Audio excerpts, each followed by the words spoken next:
नमस्कार, मैं हूं धनंजय वैद्य और आप देख रहे हैं न्यूज़ ग्लोबल 24 बिहार झारखंड। औरंगाबाद की देव पावन भूमि से यूजीसी बिल के विरुद्ध में स्वर्ण एकता मंच के द्वारा मोदी सरकार के काले कानून के विरुद्ध उठना शुरू हो गया है। स्वर्ण एकता मंच के बैनर तले हजारों हजार की संख्या में लोग मोदी सरकार और बीजेपी की सरकार के विरुद्ध में लोग गोलबंद होते जा रहे हैं। लोगों का कहना है कि यूजीसी बिल जो काला कानून स्वर्ण एकता मंच कभी बर्दाश्त नहीं करेगा।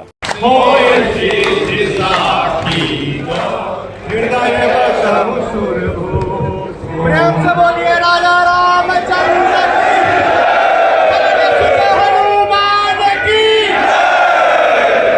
आदरणीय पदाधिकारी और सारे स्वर्ण बंधु जो है एकत्रित हुए, हम स्कूल को प्रणाम करते हैं। ये बहुतों समय बाद एक मौका मिला है कि कुछ बहाने सरकार ने ऐसा किया जो हमारा कुल बिखरा हुआ था।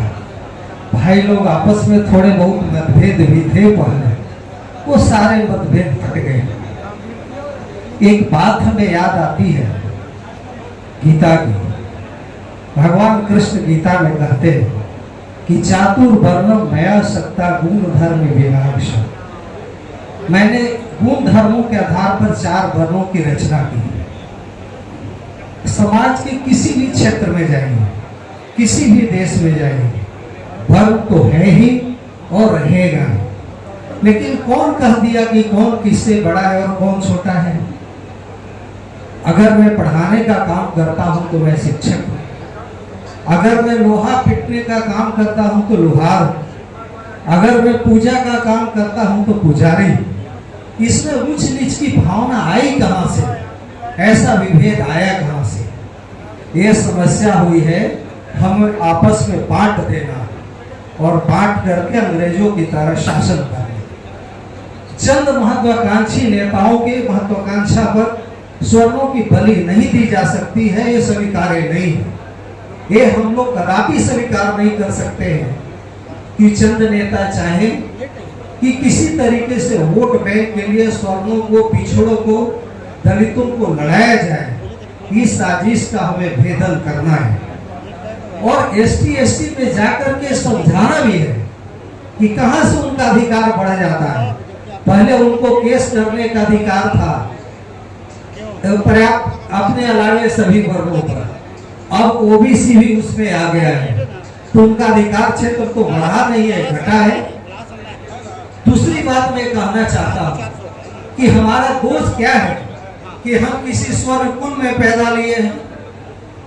किसी मां को दोषी ठहराया जा सकता है क्या कि आप स्कूल में पैदा लिए हैं, इसके चलते आपको भेदभाव किया जाएगा, आपके साथ किया जाएगा? हमें खैरात में देश नहीं मिला है, हमने खून से सींचा है, पीढ़ियों बलिदान दिया है, पीढ़ियों बलिदान दिया है।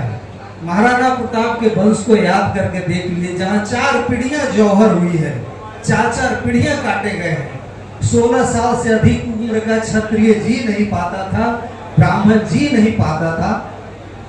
तमाम लोग सेना में भाग लेते थे और देश के लिए, देश को अक्षुण्ण रखने के लिए हर संभव योगदान करते थे। आज उनके साथ ऐसा सौतेला व्यवहार हो रहा है, वो असहनीय है, पीड़ादायी है। और मैं कहूंगा कि हमारे बीच में जो स्वर्ण के नेता बनते हैं और जब चुनाव का समय आता है तो वो लोग क्या करते हैं कि वोट के लिए हम लोग को बांट देते हैं। चुनाव आएगा तो बोलेंगे कि चित्तौड़गढ़ के प्रतिष्ठा का विषय है, तो फलाने चीज का प्रतिष्ठा का विषय है, और उनका मुंह मौन हो जाता है। जब हमारी समस्या आती है, जब हमको अपनी समस्या पर विचार करना होता है, जब आपातकालीन स्थिति आती है, तो चुपचाप घरों में दुबक जाते हैं। इसका हमें पुरजोर विरोध करना पड़ेगा और याद रखना पड़ेगा कि ये आवाज कोई कंकाल शिखर से नहीं निकलेगा। एक दिनकर की पंक्ति है कि महलों के कंकाल शिखर होते कबूतरों के ही घर, महलों में गरुड़ न होता है, कांचन पर कभी न सोता है, रहता हुआ कहीं पहाड़ों में, सैलों की फटी दरारों में। ये आशा आप करेंगे कि बड़े बड़े कोठियों से आवाज निकलेगी और दूर तक जाएगी वो संभव नहीं है।